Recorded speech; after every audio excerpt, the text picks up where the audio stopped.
So, buenos dias. Good morning, everybody. Welcome. Good morning, everybody, and welcome to a new series of webinars on the various reaches of touristic España. First of all, welcome, Rafael. You have the floor to welcome everybody today. Thank you, Robert. I want to say welcome very briefly to everyone to share this webinar with us. And this is the first one of this series of new webinars. The last year we organized with Travel Magazine 7 webinars. And this year we are going to organize 10 more, one every month. For us, a pleasure to share this time with you. And I want to thank all of you, the travel agents, to share this time with us. For us, it's a pleasure to share this time. And we need you because we want to share more Spain. I think that we are in difficult and very difficult times. We need you, the travel agents, to share Spain. Tourism is in danger, like you know, and we have to work in coordination. We want tourists, and we need you to sell more Spain. And we need to profit this opportunity, this huge crisis, to, like I told you in the last summer, to reinvent ourselves and to have a better tourism now, because we need to change some things about the tourism that we had before the crisis. We want, of course, to thank Travel Magazine and Robert to be with us in this new series of webinars. And of course, to Castilla y León, to Alberto Bosque to be with us today. We want to work, like I told you, with new pillars. We want to profit this opportunity to work with, to reinvent the tourism with the new pillars. We have to be more digital. We have to be more sustainable, and we have to be more accessible for everyone. And the more important thing in the next future, in the next months, is to be safe. Then your clients and you trust again that to have a trip to Spain is very safe. For that reason, we have created a new website, Travel Safe. It's a part of the main website, Spain.info, and you can find there all the information to travel in safety to Spain. Travel Safe is a very good tool, I think, to plan your trips or your client trips to Spain. And I am sure that this nightmare is going to finish this year. I am sure that you are going to travel again to Spain and of course to every country in the world. And I hope that I can see you on my team to you in Spain this year. Why not in Castilla y León? I think that Castilla y León is a hidden gem still for many Belgians. It's well known, for example, the pilgrim route of St. Jacques, or the Santiago de Compostela, the pilgrim route to Santiago, and also, of course, Burgos, Salamanca, but there's a lot of things in this region that maybe you don't know. And I think that you are going to discover a lot of things today about Castilla y León. It's a fantastic region, very close to Madrid, for example, or to Bilbao, or to other cities in Spain. And I'm sure that you are going to enjoy this webinar. And finally, let me introduce, and many of you already know, to Judith Portela. Judith Portela is in charge of trade in our office, at the Spanish Tourist Office in Belgium. And thank you again to share time with us. Please, Judith, when you want. Yeah, thank you, Rafael. Good morning, everyone. We are very happy to be back with all of you during this second series of webinars, co-organized again by our colleagues from Travel Magazine. Thank you, Robert and Jonas behind the scenes for giving us this opportunity again and creating this virtual space that brings us closer to the travel industry and allows us to keep in touch with them. We know how hard the situation is for our sector. But as Rafael said, we want to be optimistic this year. The willingness to travel will be there more than ever when the restrictions are lifted. And we want to support you and inspire you with new ideas to discover Spain from a sustainable, accessible, and safe approach. New and not so new destinations that are ready to meet and welcome the new needs of your clients. Today, our webinar is dedicated to Castilla y León. As Rafael said, it's an off the beaten track region, perhaps not very famous internationally, but a region that has plenty to offer. Like incredible wine routes, some of the most important world heritage cities in Spain, stunning nature, and so on. Before giving the floor to Alberto Bosque from the Regional Tourist Board, I would like to remind you that you can ask any questions or add any comments through the chat functionality. We'll have a Q&A round at the end, and we'll give answer to all your questions. Alberto, thank you for being with us today. I give you the floor.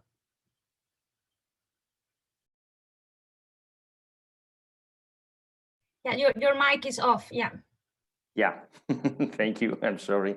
Thank you very much for the opportunity. It's a pleasure being here with the travel agents from Belgium. Thank you very much to everyone that made it possible. Rafael, Judith, our colleagues from the Tourism Office of Spain, not only for the opportunity of today, but also for the work that you are doing all year long. So thank you very much for everything that you are doing for my region and for my country there. And thank you very much for the work that from the travel agencies you are doing from there, not only in these difficult times.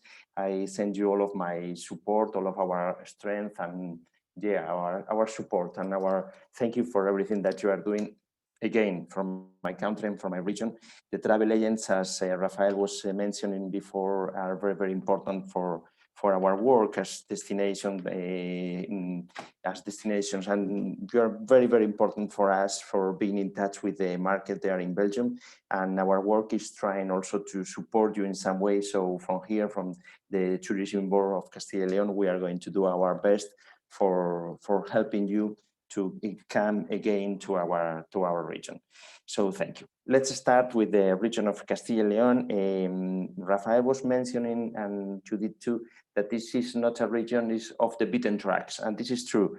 You know that Spain is one of the most important destinations in the world, one of the most visited countries in the world, but not only because we are very visited and plenty of people come here every year. It's mainly because plenty of people come here all the year long and repeatedly. So there are so many people that come here every year. If you ask to someone in Belgium about if he or she knows Spain, he will probably say, yes, I've been there.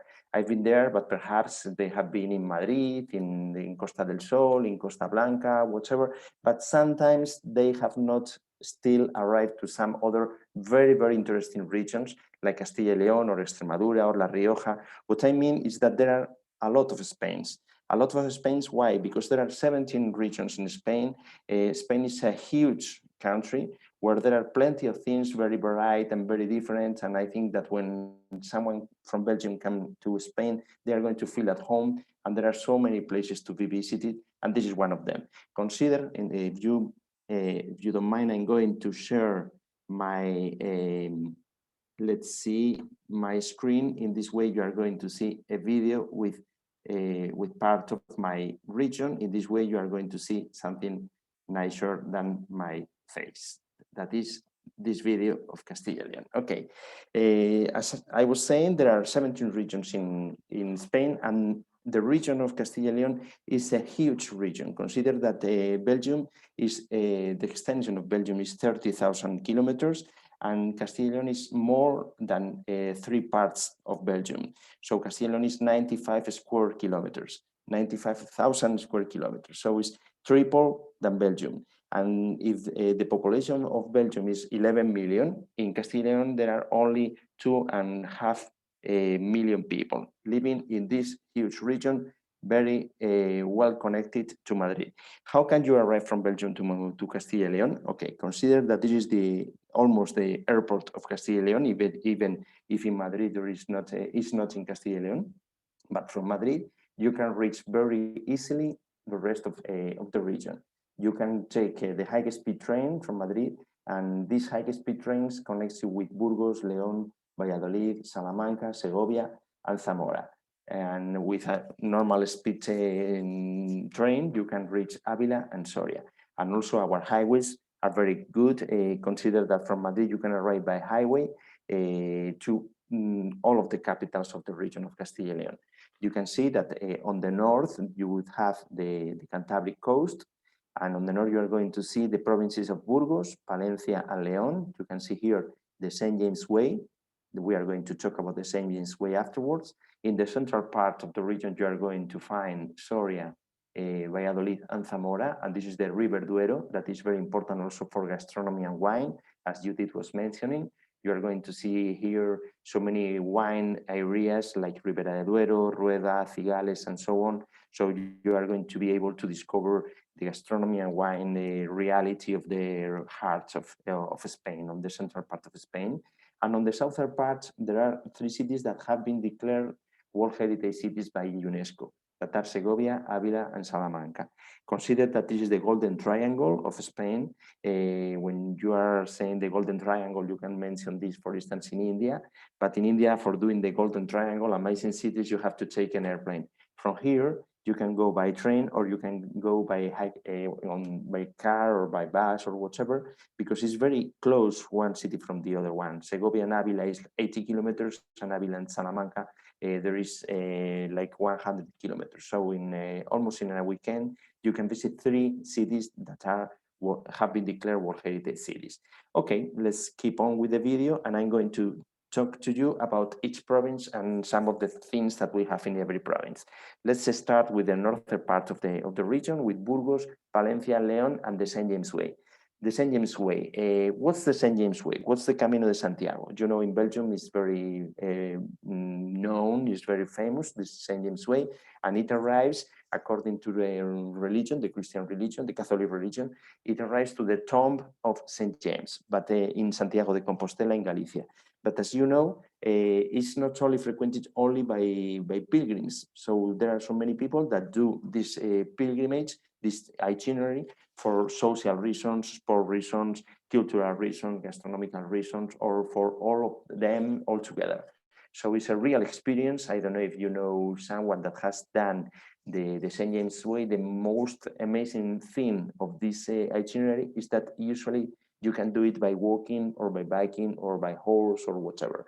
This is a very frequented tour, and I think that the travel agencies all around the world don't usually propose a lot the St. James Way. Why? Perhaps because it could be a little bit difficult. We could think that it's a little bit difficult for a travel agent proposing this kind of thing. Well, I think that it's not like this, because there are so many incoming tour operators that are specialized in the St. James Way, and it's a fantastic itinerary to be sold, because there are it's very long. So the St. James Way, if you are going to do more than 800 kilometers by walking, it means that you are going to walk for at least 1 month. So if you are going to be able to sell a tour that is 1 month long, it would be fantastic. So if you need our support for putting you in touch with the incoming tour operators specialized, I don't know, in wine, in biking, in hiking, or in this St. James Way, we would be so glad to put you in touch with this is the kind of support that I was mentioning before. So I could send you some videos, photos, or whatever, but I was a travel agent myself, and I think that from the destinations and from the tourism boards, we can do a lot for you. We are partners. As I was mentioning to you, we need you, but I think that you need us too. So we are going to do our best for putting you in some conditions to sell in the best way our destination, Castilla y León. And this is one of them, putting you in touch with the kind of people that could be useful for you. Okay, the St. James Way. As I was mentioning, this is the French way. You know that for arriving to Santiago de Compostela, obviously there are so many itineraries like the Vía de la Plata or the Camino del Norte on the Cantabric coast, or the Portuguese, or the Madrid itinerary for arriving to Santiago. There are plenty of them, but the French way, we say the French way is the most classical, is the one that comes from Belgium, and it crosses, as I was mentioning, Burgos, Palencia, and León. What do we find in Burgos? In Burgos, we find 3 places that have been declared World Heritage Sites. that is the Cathedral of Burgos, the Atapuerca site, and the St. James Way itself. The Cathedral of Burgos is very important this year because we are celebrating the 800 years of its construction. So there are so many events that are going to be held. And yeah, this is a very nice event, a very good excuse for selling when everything will be lifted, as Judith was mentioning. Afterwards, we will talk about the situation of in our region, about the situation and the rules that we have now, and the legislation and so on. And yeah, Burgos, 800 years of the university, of the cathedral, sorry. In Burgos, we find also the archaeological site of Atapuerca and the Human Evolution Museum. And this is a very particular museum where we are going to discover the rest of the first European to be discovered on an archaeological site in Atapuerca, and the origin of the manhood. So it's not a traditional museum about art or archaeology or whatever. We are going to discover the origin of the manhood. So it's a very, very particular museum that I highly recommend. And afterwards in Burgos, let's speak about the gastronomy, let's speak about the wine, about the morcilla, about the lechazo, for instance, that is perhaps one of the most typical dishes, the most typical gastronomy there is the roast. And so we are not, I'm going to try to not to mention every dish, every typical gastronomy in every place, because this is something general, as Judith was mentioning. The wine and the gastronomy in general in Spain is almost a religion. But here, consider that being bigger than 31 European countries and being not so populated, the agriculture and the cattle farms and so on are very, very important. So we are a place where you are going to find a lot of the food, most of the food that you are going to find in the restaurants all around Spain and all around sometimes Europe, and the wine mainly. So here, let's mention sometimes something about some gastronomy in some province, but this is something general.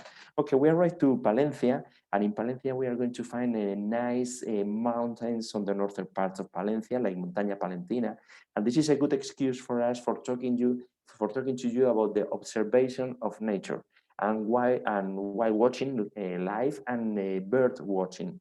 I know that in Belgium there are so many people that are fond of going to watch birds and going to watch mammals like the Iberian wolf, the brown bear, the wild cats, and plenty of species that we have in this region. Again, as we are huge and we are not so very populated, there is a very fantastic areas. There are a lot of areas that are fantastic for watching this nature, and Palencia is a good example of it. And in Palencia, we are going to find another event that is the 700 years of the construction of the cathedral. We were seeing that in Burgos, there were the 800 years of the construction of this cathedral, and in Palencia, we are celebrating the 700 years. Amazing Gothic cathedral, lovely city, and it's an example of a city that we are going to find in another examples of the region. As I was mentioning, the population is not so high, so the cities that you are going to be able to see or to visit in Castilla y León, they are small cities, human-sized. You can arrive by walking to every place in the city. You can go directly to the restaurant, nice hotels, historical places for hotels. So we don't have big hotels, we don't have hotels from very, very big hotel chains. Our hotels are mainly in historical places. There are castles that are hosting some hotels. There are 14 paradores, for instance, in our region. There are so many places where you are going to stay in a very small place, historical, and with a very nice style, charming accommodation facilities. And this is an example in Palencia, in the city, and even in the province. And let's go to León. León is also a huge province. You can see also the map here on the video. In León, you're going to see, for instance, the Médulas archaeological site. It was an old Roman gold mine, and nowadays it's one of the symbols of the landscapes in Spain, actually. And there you're going to find also palaces like Casa Botines, for instance, that is was made by Gaudí. Gaudí has three monuments that were made outside Catalonia. One is in Cantabria, another lovely region. and 2 of them are in León, in Astorga, the Bishop Palace, and the Casa Botines in León. Again, another amazing cathedral in León with some amazing stained glasses, and a lovely region, lovely cities, lovely province. And in the northern part of the province in León, you are going to find the Picos de Europa. Picos de Europa is one of the most important mountain ranges or most popular mountain ranges in Spain. And there are 3 regions that have parts of this national park, Picos de Europa, that are Cantabria, Asturias, and Castilla y León. And there it is, in the northern part of León. We arrived to the central part of the region, and this is the province. These are the provinces of Zamora, Valladolid, or Soria, or if we follow the river, Soria, Valladolid, and Zamora. In Soria, you are going to find amazing medieval villages like Calatayud, amazing places like Ipurgo de Osma with a lovely cathedral, amazing gastronomy. Let me mention here that we have very good mushrooms and very good truffles. We have this in common, for instance, with Piemonte in Italy. In Soria, you are going to, not only in Soria, but mainly in Soria, you are going to find amazing truffles that are very good for being eaten, but you can do also the truffle hunting. So you can participate in some activities, and this is participating in activities is something that is very important for us. So here in Castilla y León, not only you are going to visit museums, monuments, and so on, but you are going to be able to feel some experiences and doing some experiences, living some activities that are being organized in our region, mainly in the nature. I'm talking a lot about the nature because on this situation that we are having now, that you know, perhaps I think that a tendency for this year that we are going to live this nightmare is not visiting the very crowded cities, the very big cities. I think that there will be so many people that we will prefer going to the nature, feeling in touch with the neighborhood, with the birds, with the mammals, with the flowers, with the agriculture, with these activities that we organize in our region, all together with the incoming tour operators and the fantastic companies that are proposing some tours and some activities in our region. And Soria is one of the provinces that have a lot of things related to the gastronomy and to the nature and to the biking, hiking, walking, all of kind of things there in these nice provinces, nice province, again, not very populated, Soria. We arrived to Valladolid, and let me tell you about, well, I didn't mention a lot about the history of Castilla y León, but Valladolid could be an excuse for that. Consider that why do we have a big heritage, and why we have so many things in Castilla y León, and a big part of the heritage and the monuments that are existing in Spain are right now in Castilla y León. Well, in the 15th century, 16th century, 17th century, Castilla y León was one of the most important parts in the world, one of the most important areas in the world. Here, there were so many things that happened in the 15th, 16th, 17th century that influenced the history of the world. For instance, here were born some important people like Isabel the Catholic Queen, or Philip II, the King Philip II, or Christopher Columbus died. So there were so many things that happened here in these centuries. Let me tell you as an example that Valladolid was the London of the 15th century, or Salamanca was the Brussels of the 16th century, or Burgos was the New York of the 17th century. And so many things happened here, and this is why we have castles, we have cathedrals, we have so many monasteries and so on. For instance, castles. We have 400 castles. A lot of them are right now museums, are right now hotels and so on. Why do we have so many castles? You know that the Arabs were in Spain for 7 centuries, and there were so many battles between the Arabs and the Christians during centuries. When there were these battles and there were some conquests, both of the armies built some castles in order to protect the borders. So this is why we have castles that are from Arab origins, and we have castles that are from Christian origins, most of them, by the way. So this is why we have all of these kind of things, because the fact that we were so important in the 16th century, 17th century, and so on. Why do we have a cathedral like the Burgos one? Because in the 800 years ago, Burgos was a very, very important city for the church and for the politics all around the world. So many things were decided here. And for instance, another example, sometimes you know that we say Spanish language, and sometimes we say Castilian language, castellano, el idioma castellano. Well, the Castellano, we can say that was born in this area. We don't, well, a language is not born in one place or another one, but the origins of the Castilian language were right on this part. Perhaps mostly we think that on the southern part of the Basque Country and on the northern part of the Burgos area. So this is why we say Castilian language also, and Castilian comes from the word Castillo. So that it comes from the origin of our name, Castilla and León. Castilla comes from the word Castillo, from the abundance of castles that we have, and León comes from the 7th Legione Romana, Settima Legione Romana. That was a Roman camp in León, and Castilla y León is the union of two administrative entities, Castilla and León. And this is the origin of our name and the origin of our language, a language that is spoken by so many people all around the world. So here happen so many things, and this is why when we are going to do tourism in our region, we are going to discover this origin of so many things that influenced the rest of the world. In Valladolid, as I was mentioning, it was the capital of the kingdom here for some years, and here happened so many things that were so important, and we are going to see the traces of this past of our country here in Valladolid. And we are going to visit some important places, like, for instance, the National Sculpture Museum in our city. It's a museum that is very frequented by people from Belgium, by the way. We have the National Painting Museum in El Prado in Madrid, and afterwards we have the Sculpture Museum in Valladolid. And we arrived to Zamora. Zamora is a fantastic city, a lovely small city, 80,000 people.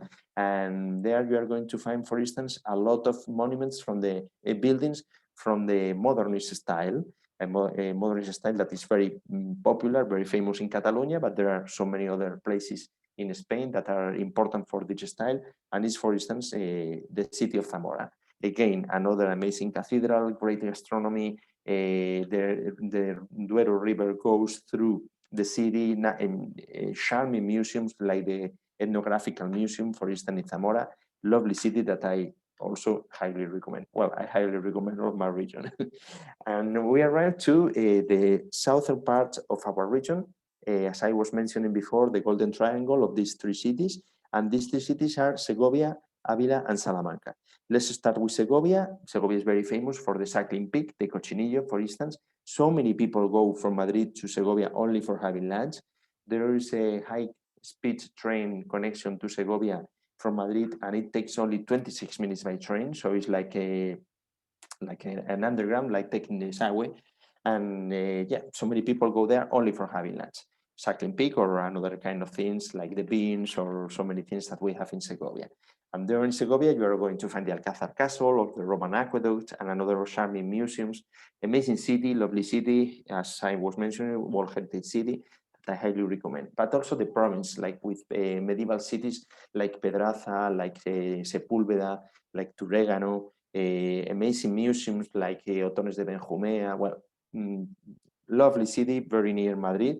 And yeah, I think that so many of you have been already in Segovia. We arrived to Ávila. Ávila is very famous for Saint Teresa of Ávila, for people that are very fond of the religious tourism, for Catholic tourism, but also for the medieval walls that you can walk on the top of these medieval walls there in Ávila. And again, the gastronomy, here you can see the Roman walls of Ávila. And yeah, the gastronomy, and another excuse for going from Madrid to another part of the region is, yeah, it's very typical. Let's go to Ávila to have lunch and to have a walk there, lovely city, and also the province with the Gredos mountain range. I was mentioning the Picos mountain range in the northern parts, and in the southern part, you are going to find Gredos, that we divide this mountain range with Extremadura and Castilla-La Mancha, another two lovely regions. And we reached Salamanca with the oldest university in Spain, one of the oldest universities in Europe, that celebrated a couple of years ago 800 years of its foundation. Again, two cathedrals there in Salamanca, lovely city, a great place for learning Spanish. Probably there will be someone that you know that came to Salamanca to learn Spanish for a year or for the summer or whatever, but this is a typical destination in Spain for learning language, not only for the fact that the Spanish language was born here, but also for the fact of this tradition that we have in our universities and our private academies and so on, of so many people coming to our region, for our hospitality, for our, I don't want to say safety, because there is a totally safety situation in Spain, but sometimes it's much easier when you are living in a very small city, because it's something, let's say, more comfortable. It's a very, very comfortable city, and it's a great destination for learning Spanish. And the province, again, you have the Arribes del Duero mountain range, you have plenty of villages like La Alberca or Candelario, or a very nice excursion to be done from Salamanca. And we were mentioning the wine all around the region. There are a lot of appellations of origin, so many activities to be done in the wineries, not only visiting the wineries, but also, I don't know, ballooning over the places where the wineries are, plenty of activities, so biking, hiking, and so on these wine areas. But in Salamanca, there's something that is very important, that are the cattle bull ranches. So you are going to see the bulls on the countryside, and it's an amazing experience. And also the ham experience. You know that the ham is one of the symbols of the gastronomy of Spain. And here in Spain, we have 4 places where there is the appellation of origin for the ham, and all around the western part of Spain. And in Salamanca, we have the guijuelo appellation of origin.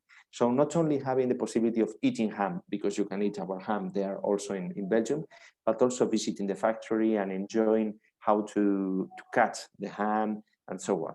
So this is the region. As I was mentioning, the hospitality, the nature, the open area spaces, not very crowded areas, our accommodation facilities that are historical, so not only hotels, the traditional hotels, but also some hotels that are situated in historical places like a palace, like a castle, like a winery. There are so many wineries that have their own hotels. Another thing, the campsites. We have a very good quality on our campsites. There are very varied campsites all around the region, because our region not only is interesting in itself, but it's also interesting because it goes to another places that are amazing, like Galicia or Portugal. We're on the border of Portugal, or we are, if you go to Extremadura, you go through our region. So there are so many places that are also very nice to stop by if you go from Belgium to Andalusia or whatever. Being so big, is in the middle of almost every route. And rural tourism, I forgot to mention the rural tourism. Almost 1/4 of the rural tourism facilities that are in Spain are in our region. Why? Because we are very close to very big cities like Bilbao or Madrid. So it's very typical, very traditional on the weekend going to a rural accommodation facility in our area, for instance, to Avila or Burgos or whatever. So consider this region for a fantastic possibility for staying at a village or right in the middle of the nature, amazing small facilities, mainly for this difficult situation that we are having. Perhaps you will have some clients that don't want to go to a very big hotel. They want to be in the nature. They want to stay in an historical place that is a small hotel with 15 rooms, having a very, very personal relation with the owner, with the people working there, having the possibility of talking to the people of the village, and taking advantage of this situation that we have in Spain with this hospitality, with this easygoing facility, easygoing relationship with the tourism that are coming and so on. So this is a destination for making an easy tourism, having the possibility of feeling at home. Here we are at your very disposal for everything that you can need. I'm going to finish the video, and in this way we can have okay. and here I am. And in this way, I'm going to receive all of the questions that you could have. And yeah, as I was mentioning, I will be more than happy for trying to be helpful to you, not only today, but for the coming days and for the coming months.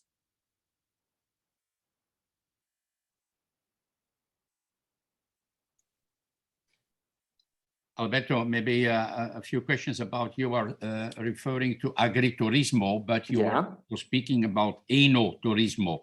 So what does it mean? Can you visit, can the clients, the travelers, can they visit the vineyards, the castles, degustation, stay overnight? How it's look like? Okay, the enoturismo is one of the most important. Thank you very much. This is a very important question and a very interesting question, and I thank you for that.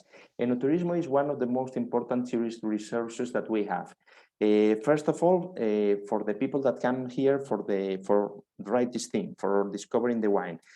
Discovering the wine is not drinking wine. You can drink our wine in so many places on the world, but you can feel the experience of meeting the people that are making the wine. You can make the wine yourself, as you were saying, Robert, and you can stay at a winery, sleeping at the winery on a thematic hotel around the wine.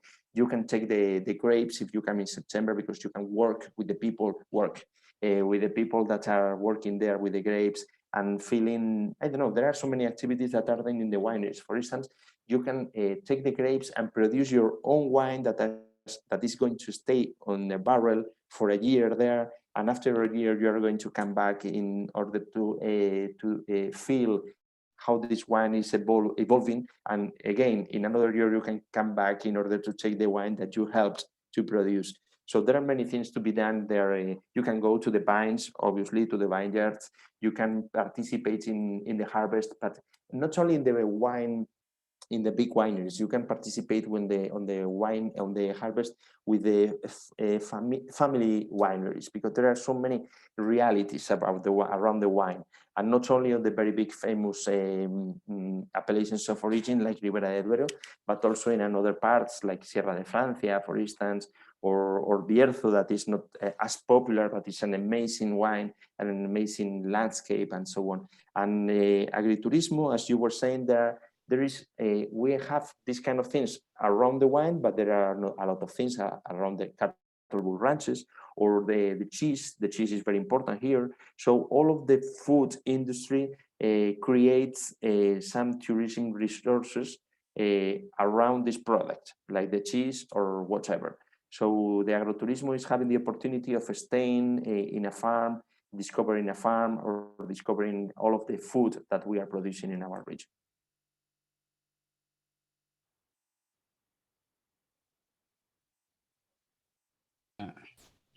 Alberto, what about the accommodations? Are they small family scaled accommodations to stay overnight with the families? There are these rural accommodation facilities that I was mentioning. They are almost family, okay, because there are like 4,000 rural accommodation facilities all around. 4,000 is amazing. 4,000, it means in the rural areas, it means that, yeah, there are hotels that have like 15 rooms, but there are some accommodation facility that they have like 2 rooms. So there is a family and they have 2 rooms that they rent. So this is a company in itself. And this is the way that I think that is amazing right now, because you can feel the experience of living with a family, and you can talk to them, you can practice your Spanish, you can discover the area thanks to their help. So this is, we like this human touch. And some years ago, it was something that perhaps not everybody was interested, but this human touch and these human relations being in the, sometimes I think that if you are in a very big country, in a very big capital or in a very big city, sometimes you don't feel this human touch, and it's amazing because you are living with 15 million people and you don't have anyone to talk to. But if you go to a small village, you are going to be able to talk to everybody there, because they are used to the low life and this experience of talking to each other and so on. And this is something that you can enjoy in our region, living at these accommodation facilities that are all around the the region, and sometimes in a very, very special place. So living with a family, yeah, for instance, let's say Castillo de Buenamor, that is one hotel in the countryside of Salamanca. This is a family hotel, even if it's a big hotel because it's 40 rooms, and it's a castle. So you are going to be there with the family because the family is living there, and you can produce the wine there because they have also a winery there. So it's an amazing experience that you can enjoy. Yeah. One of the participants raises the point of, is there in the region, if you look at the scenery, very picturesque, is there a train path? Can you travel through the Castilla y León by an efficient train system? Well, the train, we are very proud of the train system here in Spain, and also in Castilla y León, because we are on the way from Madrid to Bilbao, from Madrid to Asturias, from Madrid to Galicia, and from Madrid to Portugal. So the high-speed train connects all of the cities except Ávila and Soria. So you take 26 minutes by train from Madrid to Segovia, 56 to the center of the city, of the region, that is Valladolid, and 1 hour and 40 minutes to León, that is on the faster on the part of the northern part of the region. So the train here is so good. We are very, very proud of that. Cycling is becoming popular for many young adults and others and families. What are the possibilities there? Electric cycles or normal cycles, or? Well, the cycles here, again, we are very proud of that, because I was mentioning that we are bigger than Portugal, for instance. We are bigger than 31 countries in Europe, and the population is very low. So it's very safe going with your own bike. I come to my office by bike, and plenty of people use their own bikes for going to the work, but also in the countryside. So there are a lot of possibilities for doing the bike routes. We have electrical bikes. You can rent the bikes here because there are so many companies that are specialized on bike routes. There are incoming tour operators that are specialized on bicycle routes, and I will be very happy to put you in touch with them. But yeah, the bike is also a tourism resource in our region.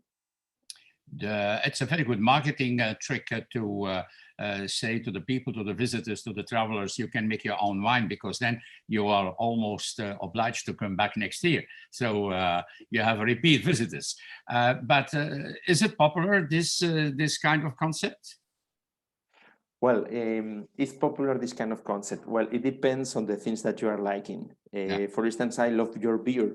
So every time that I go to Belgium, I try to discover this aspect of your culture. It's very popular. It could be, but I try to focus in some different things that are not very popular for the others. When I go to Belgium, perhaps I go to the traditional places, but I try to discover. But it's, I would say it's not popular, but it's the libraries. I like to discover the markets. I like. Okay, it's very popular. It's very popular. And when people come here, they go to the wineries, and in the wineries, they try to, okay, it depends on the wineries. You can go to a very traditional winery, or you can go to another winery that makes a tour every hour. So you go there for 50 minutes and you go away. But there are so many activities that are organized in this region, even for congresses. There are congresses that are held in the winery, and they enjoy this wine experience, doing a lot of things, not only visiting the barrels or whatever. So it's up to you. But as we have so many wineries, so many people working on the wine sector, there are so many possibilities to be offered to the clients. They can stay there. So there are people that stay there for a week, and they feel the wine, and they do proofs with the wine, and this human touch and these human relations. In some wineries, they are very happy. For instance, here in our region, Robert, we have the possibility of having dinner with the owner of a winery. So this is something very nice. So it's not only seeing the barrels, but you can talk to the owner of the winery, because there are some owners of these wineries that love the possibility of talking to the tourists and so on. So here is very popular, and there are so many possibilities around the wine for being organized. You said earlier in the beginning that the Golden Triangle, Salamanca, Avila, for a weekend. So what would you say then for the whole of Castilla y León? You need a week to discover?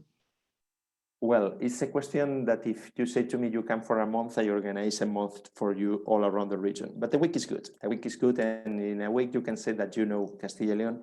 And in a weekend, a long weekend, you can say that you know at least these 3 cities of the Golden Triangle. Yeah. Okay. Okay. All travel agents or travel professionals, if they need something, they can address. This is taped, this is recorded, and Judith is taking care of all the questions. Isn't it, Judith? Yes, Alberto, I think there was something about the train pass to visit the different cities. Do you want me to share the Renfe website where they have access to the train pass? Well, you have also the Association of Ciudades AVE, and from there is a pass for visiting all of the cities that are connected by high-speed train in Spain. And this is an association of cities that are connected with this high-speed train, and it's a fantastic pass that could be sold by the travel agents. So if you give them, I can send it to you afterwards if you want with this link, but I'm sure that you know it from the Tourism Office of Spain. So Ciudades AVE, and there is this pass that connects all of the high-speed train cities. Yeah. Yeah, I'm going to share the link on the chat. Okay. I don't know if you had other questions or other points raised by the participants? No, just remind them that they'll have the link to the recording of the presentation sent by email. Okay. I have one question for Alberto. How about the COVID situation? Because we are really concerned about the safety of, for example, this coming summer. How are the measures that you are taking in the region to, I don't know, to facilitate the visit to the tourists? Okay, what happens today is not the same thing that happens tomorrow or it happened yesterday. You know that we are changing the rules every day according to the situation. Unfortunately, we had a very tough situation last year.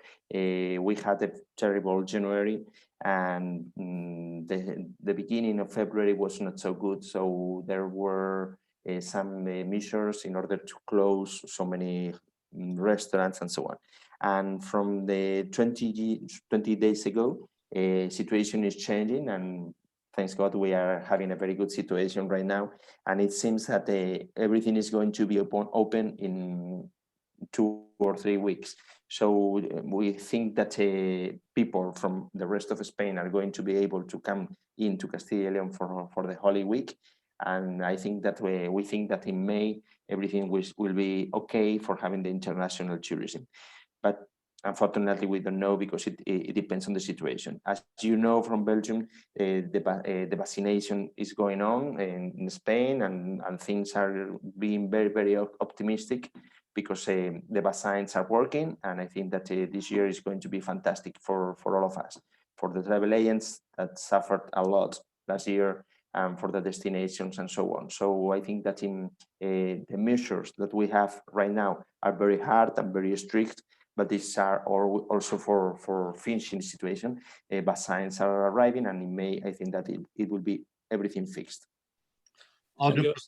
Sorry, Rafael. Are the processions during the Semana Santa, like they are performed in Sevilla, are they during this Corona period? Are they planned to take place or not? No, the processions, the parades are not going to be held. There will be private events in some churches and so on. But yeah, the Holy Week, this is a very good question for next year. So we are also considering of selling products also for Europe as travel agents for next year. But this is a very good opportunity for visiting not only Castilla y León, because it's very famous for the Holy Week, but also Andalusia or Murcia or Castilla-La Mancha, all of Spain. But this year, no, we are trying to not to organize so many things that could be risky. And we are going to be very careful in February, March, even May, for having a good situation for May, June, and so on. Okay. Thank you.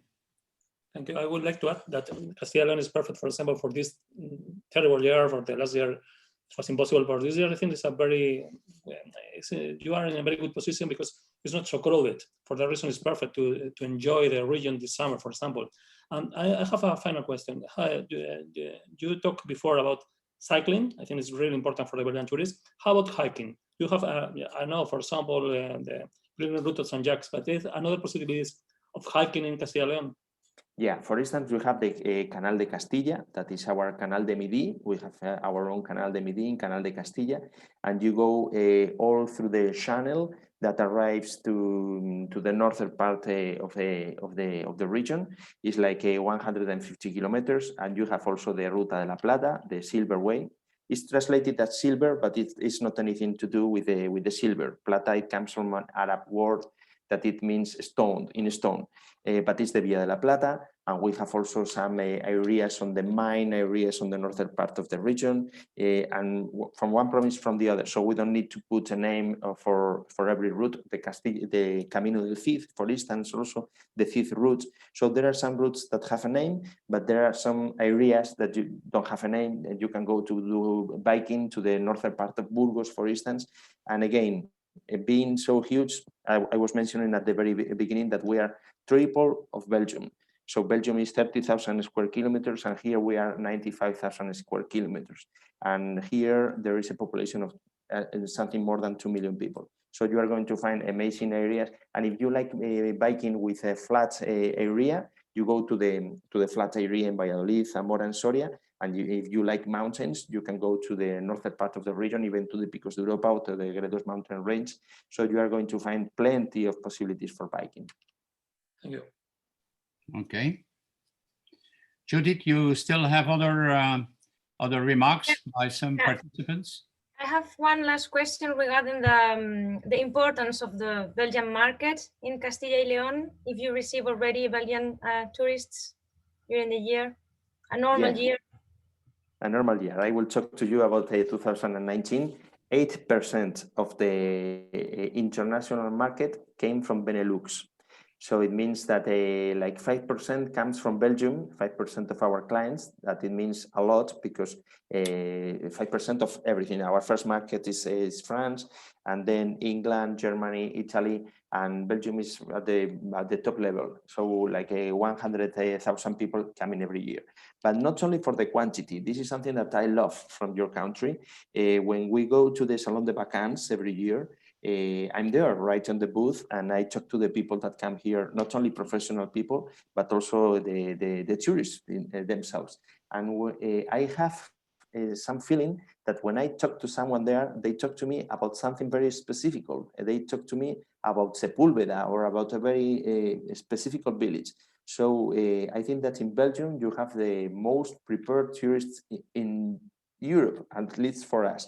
So there is not someone that doesn't know anything about Spain, because if we go to another countries, I will not mention the name, some people say to you, okay, if I'm in Valladolid, I would like to visit Sevilla and coming back by night. No. Okay, let's see. Sevilla is very far from here. So your people are very prepared, and this is also very good for you as travel agents, because you are talking to some people that are very traveled, let's say like this. So it's a very good quantity. We hope that it's going to be increased with time, thanks to you, and thanks to the people that are talking to you, like this amazing magazine, or thanks to the travel agents, and thanks to these prepared people and very high level tourism that you have in your country.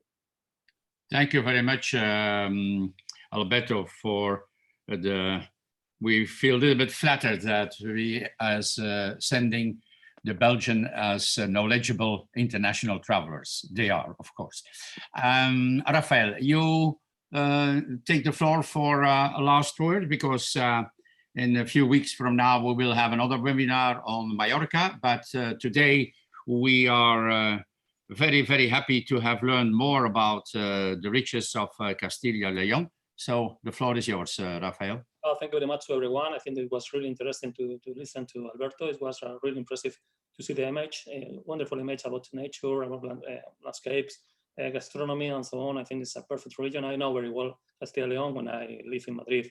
I went every 2 weeks, every 2 weekends to Castilla y León, because it's perfect.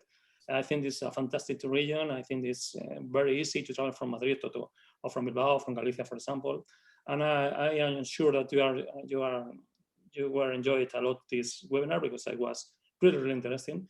And I thank you again to everyone. Thank you to Alberto. Thank you to Travel Magazine, and thank you to Travel Alliance to be with us today. And I think it was really nice to have a lot of people connected in today with us, because we need you. Yeah, I told you before, if without you, I think it's impossible to begin again to have tourists again in Spain. Thank you very much. So if I'm not wrong, thank you very much. Thank you, everybody. And we see and hear each other again next time, which is in March the 23rd, I think, Judith and Rafael. Thank you very much. And then we go and concentrate on Mallorca. Senor Alberto, thank you very much. Thanks everybody, every participant. And as said before, the link is there. Everything is recorded. And if you have questions, Judith is there to help you. Thank you. Thanks to you. Thank you.